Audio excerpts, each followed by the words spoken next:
Hi అండి. నా పేరు మైత్రావు. మాది శ్రీకాకుళం డిస్ట్రిక్ట్ అండి. ఫాదర్ జాబ్ వల్ల చాలా ప్లేసెస్ అవి తిరిగి అట్ లాస్ట్ ఇప్పుడు హైదరాబాద్లో I'm trying to settle. Software ఇంజనీర్గా వర్క్ చేస్తున్నాను. ముందు యాక్టింగ్ అనే దాంట్లో చాలా ర్యాండమ్గా వచ్చాను నేను. Like one of my friend ఒక షార్ట్ ఫిల్మ్ చేస్తామని అడిగినప్పుడు చేసి, సో ఓకే నేను కూడా యాక్ట్ చేయగలనేమో, బాగానే ఉంది. ఆ తర్వాత ప్లాట్ఫామ్ అంటే ఏం దొరకలేదు. తర్వాత ఆఫీస్ ఇన్ఫోసిస్లోకి వచ్చిన తర్వాత మాకు ఒక క్లబ్ ఉండేది, థియేటర్ క్లబ్ మంచి అని. సో దాంట్లో జాయిన్ అయ్యి ఓకే, యాక్టింగ్ బేసిక్స్ అంటే పెద్దగా ఏం తెలియదు. అది దాంట్లో వాళ్ళతో సీనియర్స్ ఉండి వాళ్ళతో నేర్చుకుని ఓకే దీన్ని ఎట్లా చేయొచ్చు, దీంట్లో ఎక్స్ప్రెస్ చేయొచ్చు, అట్లాగా ఇట్స్ ప్రాసెస్ ఆఫ్ లెర్నింగ్. చేస్తానే couple of short films interested ఉన్న వాళ్ళు బ్రో ఇట్లాగా షార్ట్ ఫిల్మ్ చేస్తున్నాం, ఒక రోల్ ఉంది చేస్తారు. సో ఏ రోల్ ఇచ్చినా ఇమీడియట్గా వెళ్ళి చేస్తూ ఉండడం అట్లా ఇంట్రెస్ట్గా ఉండేది. కానీ ఏమన్నా ఈ జాబ్కి దానికి అలా సెట్ అవుతుందో లేదో, బట్ ఛాన్స్ వస్తే డెఫినెట్గా ఎప్పుడైనా చేద్దామని ఒక థాట్లో ఉండేవాడిని. ఒక మూవీ ఒకటి చేశాను, hopefully that will release soon. And అది చేసిన తర్వాత ఓకే పర్లేదు, అంటే ఉన్న స్టఫ్ ఉంది, డైరెక్టర్ అడిగిన దానికి మనం ఇచ్చే ఎక్స్ప్రెషన్స్ సెట్ అవుతున్నాయి, చేయగలుగుతున్నాము, డైరెక్టర్ని సాటిస్ఫై చేయగలుగుతున్నాం, ఒక బిట్ ఆఫ్ కాన్ఫిడెన్స్ వచ్చింది. ఈ మూవీలోకి రావడానికి అయితే లక్కీగా నాకు ఆడిషన్ అంటే ఏం చాలా అవసరం పడలేదు యాక్చువల్లీ. సూరజ్తో ఆల్రెడీ ఇంతకుముందు ఒక షార్ట్ ఫిల్మ్ చేశాను, సో ఐ గెస్ అది సరిపోయి ఉండొచ్చు సూరజ్కి. కానీ తీసుకోవడం మాత్రం I'm very happy, thanks to director. Suraj సడన్గా కలిసినప్పుడు డిస్కస్ చేస్తూ ఓకే వరుణ్ ఇట్లా ఒక షార్ట్ ఫిల్మ్ అవన్నీ చేసావు కదా, సో మూవీ చేస్తావు ఇంట్రెస్ట్గా ఉందా. సో ఇమీడియట్గా ఎస్. సో ఆ రకంగా ఈ మూవీలోకి నేను వచ్చాను. సూరజ్ యాక్చువల్ నాకు like long back 4, 5 or 6 years అనుకోవచ్చు, అప్పటి నుండి తెలుసు. లైక్ తను కెమెరామెన్గా స్టార్ట్ చేస్తున్న టైంలో నుంచి కూడా తెలుసు. లైక్ నా ఫ్రెండ్స్ షార్ట్ ఫిల్మ్స్ తీస్తున్నప్పుడు he used to work as cameraman first. తర్వాత ప్రేమ్ కథ షార్ట్ ఫిల్మ్ వచ్చింది. అది చూసిన తర్వాత ఇట్స్ లైక్ వావ్, చాలా బాగా వచ్చింది. అంటే ఒక maybe debut or very less experienced ఒక డైరెక్టర్ ఇంత బాగా తీస్తాడా.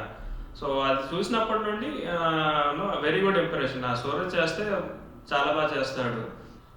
సో అలాగా అడిగినప్పుడు వెంటనే ఆల్రెడీ వెరీ గుడ్ ఇంప్రెషన్, చెయ్యాలని అనుకుంటున్నాను. డైరెక్టర్ అడిగాడు, without any doubt yes sir.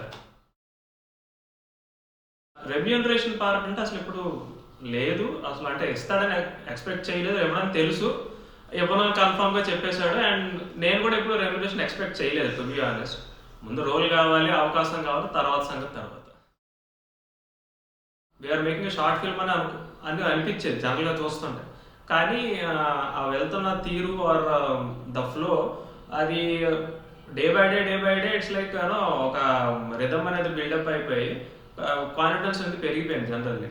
Yes okay director చెప్పింది వస్తుంది. ఎందుకంటే డైరెక్టర్ అండ్ కెమెరామెన్ తప్పిస్తే మిగతా ఎవ్రీవన్ ఈజ్ ఇన్ఎక్స్పీరియన్స్, అందరూ ఫ్రెషర్స్. రైటర్ అండ్ కమ్ ఏడీ కూడా fresher. Some times ADA direct చేస్తుంటాడు, అసలు డైరెక్టర్ సీన్లో ఉండేవాడు కాదు, ఎక్కడెక్కడో కూర్చునేవాడు, ఏడీ చేస్తూ ఉండేవాడు. పాజిటివ్ థింకింగ్ ఏంటంటే ఒక ఏడీ కూడా డైరెక్ట్ ఒక ఛాన్స్ ఇచ్చాడు. ఒక ఈ సీన్ నువ్వు డైరెక్ట్ చేయి, ఎట్లా చేస్తాను, ఇది నా వ్యూ, నా విజన్, ఇది నాకు ఇట్లా కావాలి, నువ్వు డైరెక్ట్ చేయి, నేను బయటకు వచ్చి నేను వేరే పనులు చూసుకుంటాను, ఇంకా డిస్కషన్స్ ఉన్నాయి. అండ్ ఏడీ కూడా చేసేవాడు. సో ఒక రకమైన ఎంకరేజ్మెంట్ కూడా ఇచ్చేవాడు డైరెక్టర్ మీద. నాకు అమితమైన కాన్ఫిడెన్స్ ఉంది, ఏం చేసినా డైరెక్టర్ పక్కాగా పర్ఫెక్ట్గా తీస్తాడు. సో ఆ విషయంలో అయితే నాకు ఎటువంటి డౌటు లేదు, డైరెక్టర్ ఇట్లా తీస్తున్నాడు ఏంటి అని. I was very confident about it. మా సీనియర్ టీంలోనే ఒక క్యారెక్టర్ ఇంకో క్యారెక్టర్ని సీన్ రిక్వైర్మెంట్ కోసం తిడతాడు. బట్ అది ఎంత బాగా వచ్చింది అంటే ఆల్మోస్ట్ ఒక 1 or 2 hours గ్రౌండ్లో మట్టి మీద పడి దొరుకుతూ ఉన్నాం అనమాట. చేస్తున్న ఆ క్యారెక్టర్స్తో సహా ఆల్మోస్ట్ లైక్ 4 to 5 రీటేక్స్ తీసుకోవాల్సి వచ్చింది. అంటే చేస్తే మధ్యలో సడన్గా నవ్వేసాడు వాళ్ళు ఎవరో ఒకళ్ళు, అంత ఫన్నీగా వచ్చింది. సో అది చాలా మెమరబుల్ అసలు. అది